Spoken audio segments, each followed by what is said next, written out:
We are the memory team, so we thought a lot about memory, but what fascinated us the most about memory was the idea of creating stronger memories through using more of our senses, and the implications for this in the world of education, and the idea that a lot of times the kind of more traditional approach to education is often like a lecturer and they're just presenting and teaching you facts. And we were like, but experiential learning, where you're actually doing things and you're using your hands, you get emotions connected, maybe it's a little gross, maybe it's a little weird, is gonna create better memories and hopefully therefore create better learning. So we are going to attempt to run a experiential learning session around the topic of recycling today to demonstrate the idea and the power behind experiential learning opposed to just sitting here talking about memory facts and theory.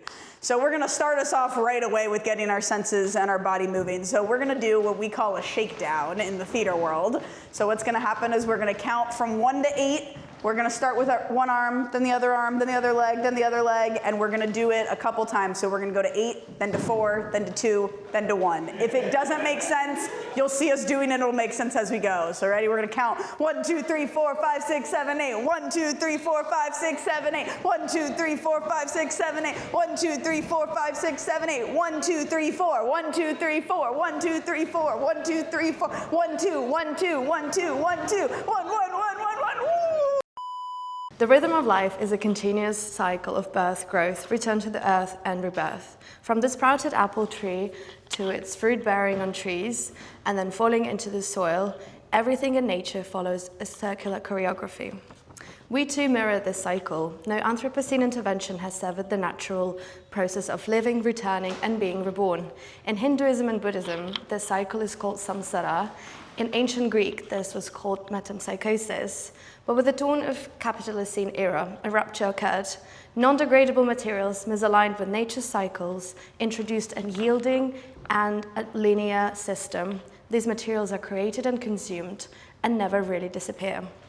Long before recycling bins and eco-campaigns entered our collective psyche, this veneration for nature's rhythm lived quietly in our homes. I'm sure many of you know the way our grandmothers rinsed and saved glass jars, repurposing them as containers for spices or maybe homemade pickles. The way clothes were never discarded but mended and made into something useful. Before anything was given up on, it was looked at twice, reconsidered, and reimagined. There was tenderness in those habits, reflecting a quiet respect for the materials and the world that gave them to us. These practices were not labeled as eco or sustainable, but rather modestly displaying a sensibility shaped by care and an intuitive understanding of the nature cycle. In creating this class, we all shared stories that we remembered from our childhood or our homes, and I will ask Etche to share a personal story for us, and then as an icebreaker, I would like for you to share those stories with one another. When I was little, my grandmother would gather leftover fabric scraps and stitch them together into small hanging envelopes, tiny wall pockets that held whatever the house needed to keep safe, memories, buckets, anything, like little stuff. And now we want you to share these kind of stories between each other.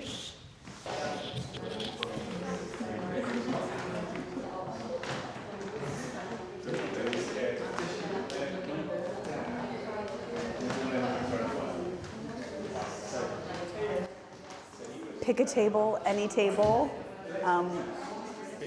What we're doing right now is we're sharing stories about recycling. So when you just, whether it's like, oh yeah, my grandma used to save jars, or like, oh, I did this really bad project once when I was younger. So any story that you think of with your team.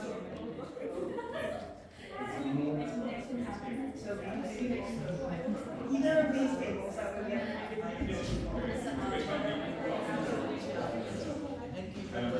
we haven't got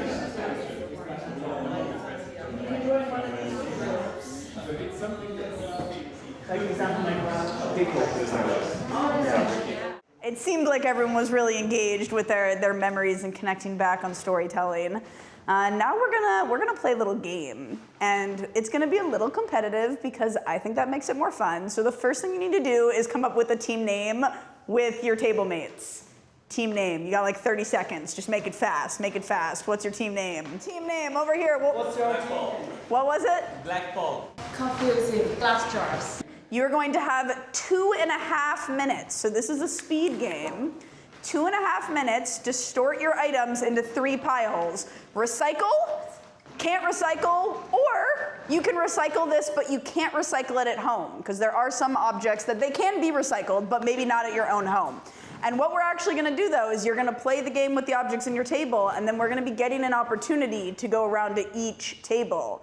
And my lovely team members are gonna be keeping track of how accurate you are. And we're gonna have a winner at the end. So we're gonna see which team can be the most accurate, okay? On your mark, get set, recycle!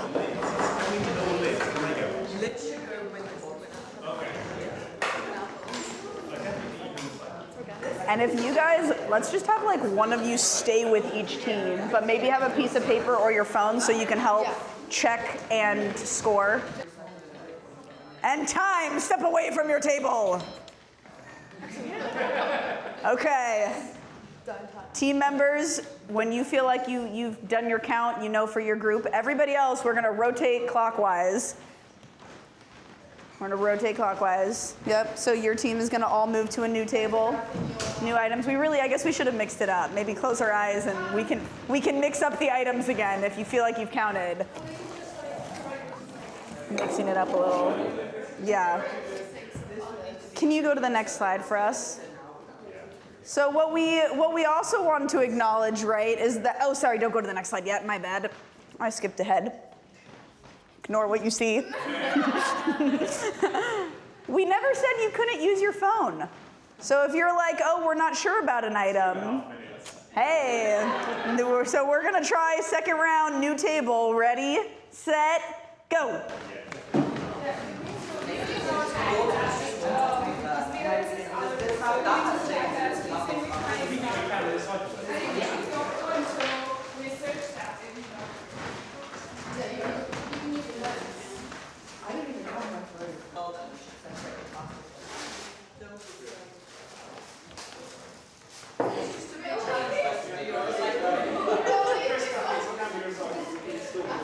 Step away from your tables. Okay, team members, if you feel like you have your count, and everyone else, we got one last round, so we're gonna rotate one more time, and now we can move to the next slide.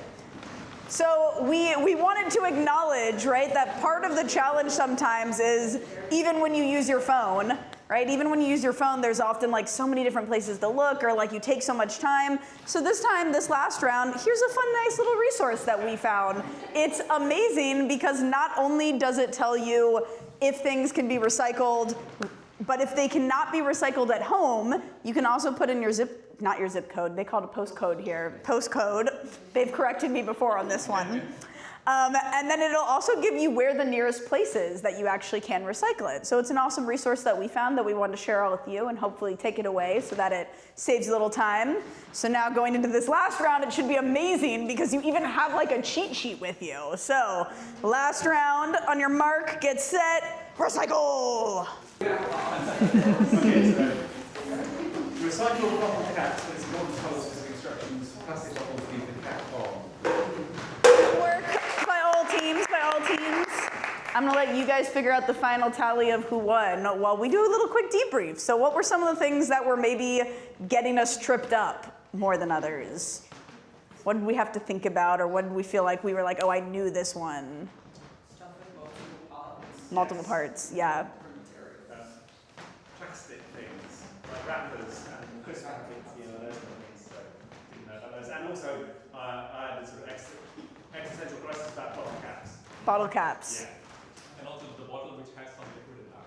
Yeah. That's a good one. I noticed there was a lot of debate over this particular object. A lot of differences in who said it can recycle and who said it can't. Anyone want to wager what the correct answer is? Anyone feel really confident? Has to be clean, yep. So there's still honey in this, so that makes it not recyclable. Not only does it make it not recyclable, it actually could contaminate the entire piling. So if you put it in the pile, everything else would now not be allowed to be recycled also. So that was definitely like, I think one of the biggest ones was the idea of like, Yeah. Oh yes, the shredded paper. There is it. Anyone want to wager what their thought is on the shredded paper? Yes or no? I would say yes, but the fact that it was separated out made me panic. Yeah.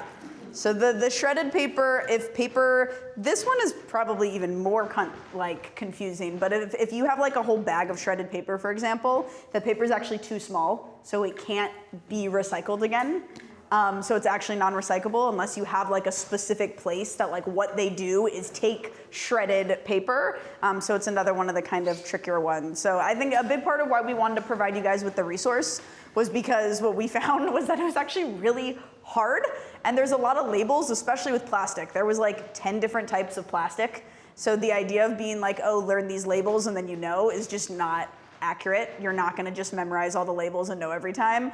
So one of the things we really took away was the idea of it was more helpful to care about recycling and have the resources to look to than it was to really try to just like memorize a list of rules. With that, do we have our winner? Yes. Drum roll, please. Black pearl, and it's not because of Chris. Well done, well done. Round of applause to the Black Pearl. There's no preferential. And just a moment for appreciation because this slide was really cool. If you want to play it again. I don't know if anyone else saw, but it was like animated. Whoa! That was a fun slide. Okay, I'm gonna pass it over for our next little activity. So now we've got some practice with recycling. Now we're gonna take the next step and see how well do people at RCA actually recycle. Yeah, all right, everyone. Now we're going to do a short 10-minute observation walk around the school. The aim is quite straightforward. We want to see how recycling is actually happening in real time. Not what the rules say, but what people do actually in real life.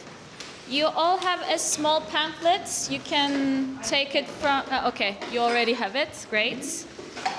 And on it you will see a few guiding instructions. They're just there to shape what you notice.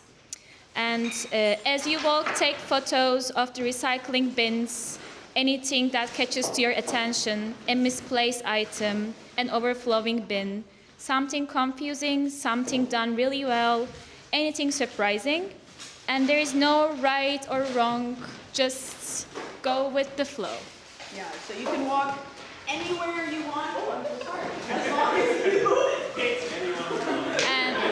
As long as you're back here in roughly 10 minutes. So the idea is we're looking at recycling bins, we're looking at areas with lots of trash. Yeah, and if you go in the Padlet, you need some examples. We did the walk ourselves, so there's some examples on there.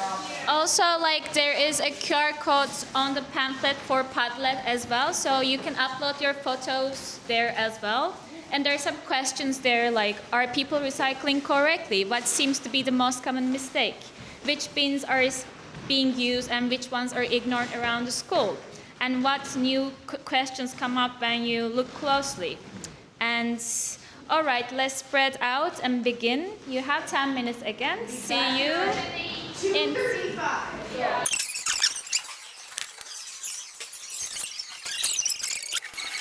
or something. Banana peel. Banana peel. But where? In the recycling. Wow. Criminal, yes. I know, I saw, it was really confusing because there was a waste bin, but it had a green top. Yeah. And I was like, well, that's just gonna confuse people. That's unfortunate. It's over by in the other building where they have the wall of like reuse these materials. So like you're already talking about reusing materials, you got the green bin, and then it says waste. How would you improve the system? Does anyone have like general comments that they? As a reflective activity, we're going to make zines now. And we've looked at this famous artist called Lou Williams, and she is well known for creating zines. And very typically she says if you've got 30 seconds to pass on a message to someone, how would you do that? Through creating a zine. So that is what we're going to do, and a very quick way of looking what a zine would look like, what a good one looks like. right? Okay. That one's tricky because it's very small, but we brought cards as But an yeah, option if you want to go the. we've got instructions. We'll run you through it. How many of you have made zines before? We've got instructions. We'll go through them together. Yeah. Right. We've got different papers on the table or cards, whatever you want to pick up. If you can just pick up a sheet of paper or card, whatever. If you know how to do it, you can move along Yeah. at your own pace. If you want the walkthrough, Yeah, we'll help you with it. Right? Hold it lengthwise. It's like an origami. Yeah.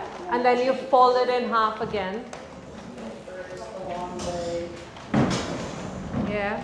You want to come here? Long way first. Fold it in half again.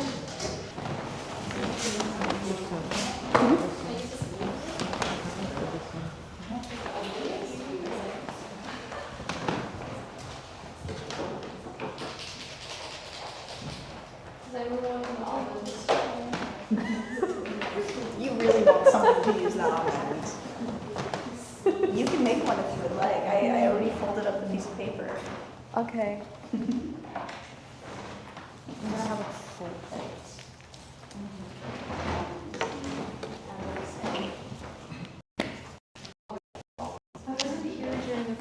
I'm really sorry. So Oh, that's I'm just all gonna right. be kind I'm of just riffing. glad you're here. No, that's all right. Yeah. Yeah, but you've just got on, which is perfect. It's all right.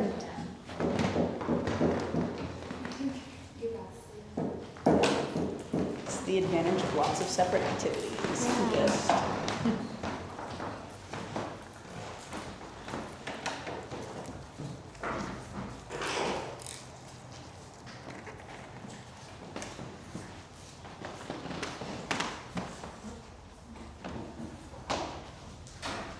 We need to be practicing how to tell them how to make a scene. I think it's so daunting at this point. There enough. I think even as also like, oh, is there not children? Children like this. What? And like I said, it helps when everyone's like art background because everyone's just oh yeah. Yeah, but also like they would have said, "Miss, can you just stay back on that slide and just not Oh, the almonds on there. Almond on the card. Oh. Oh, that one's nice.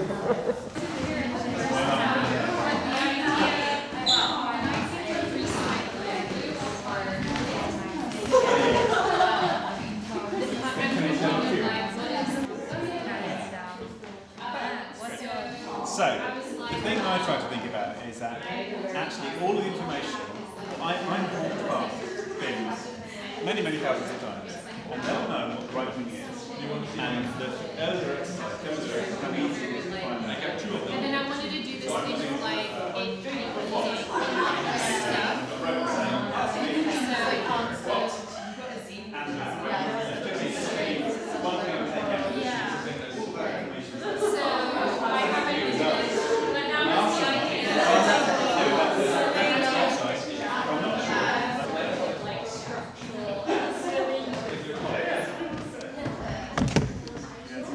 Okay, we're gonna go ahead and bring it back to the full room now. So find a spot. Great work, everybody. Loved hearing all the insights and all the cool designs.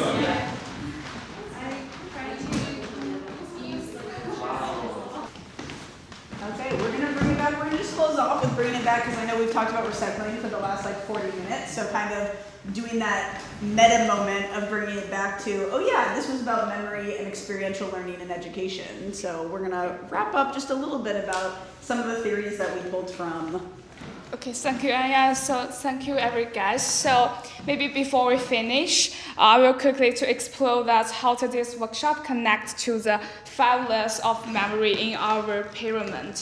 And every activity in today was designed to match one layer, and so the learning became stronger and easier to remember.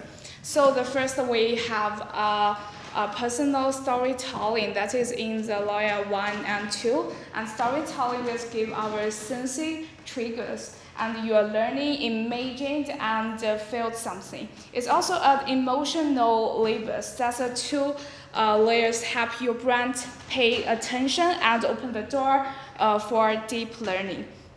And the second, we have the game, and you are not just to remember the symbols, you are to build the understand through the actions. And there was the third layer, that means learning through the real situation, not just the word. And then we have the observation word, and there is a layer 4. And the real mistake created the meaningfully connections. And you link with your thoughts, and you knew with what you actually say. Those kinds of knowledge and which reference we to building this workshop. We hope the session was memorable and that you guys hopefully start to think a little bit differently both about the process of learning, but then also thinking a little bit more about recycling and how easy it is to both get confused, but also then look up and have the resources to recycle the right way. So if you'd like to help us by recycling anything on your table and keeping